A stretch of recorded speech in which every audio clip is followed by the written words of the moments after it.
ভারতে প্রতি বছর শত শত সিনেমা মুক্তি পায়, তবে সব ছবি দর্শকপ্রিয় হয় না। বড় তারকা, বিশাল বাজেট নিয়েও কোনো সিনেমা মুখ থুবড়ে পড়ে। তার মধ্যেও কিছু ছবি মুক্তির আগে থেকেই দর্শক চাহিদার তুঙ্গে থাকে। তেমনই এক সিনেমা পুষ্পা দ্য রুল।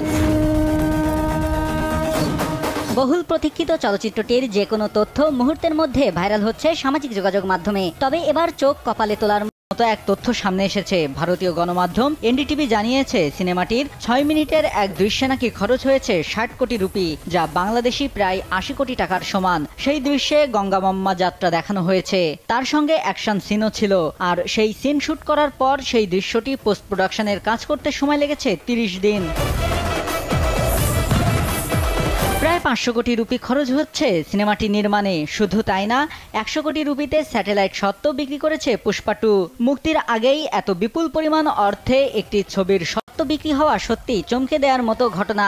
যদিও ছবিটির শুটিং প্রায় শেষের দিকে, তবে মুক্তির আগেই ছবির লাভ ঘরে তুলতে ব্যস্ত হয়ে উঠেছেন নির্মাতারা। এদিকে গেল 8 এপ্রিল মুক্তি পেয়েছে ছবিটির টিজার, যেখানে পায়ে ঘুঙুর, পরনে শাড়ি, গলায় মালা আর সারা গায়ে নীল রং মেখে ধরা দেন পুষ্পা আল্লু অর্জুন। অভিনেতার জন্মদিনেই প্রকাশ্যে আসে টিজারটি, যেখানে দেখা যায় আল্লু অর্জুন ত্রিশূল দিয়ে কপাল কেটে শঙ্খ বাজাচ্ছেন। চলছে পুজো অর্চনা। 1 মিনিট 8 সেকেন্ডের সেই ভিডিওতে আল্লু অর্জুনকে নাচের ছন্দে ভরপুর অ্যাকশন করতেও দেখা যায়। আর শেষে পর্দায় ফুটে ওঠে দ্য রুল বিগিনস 15 আগস্ট।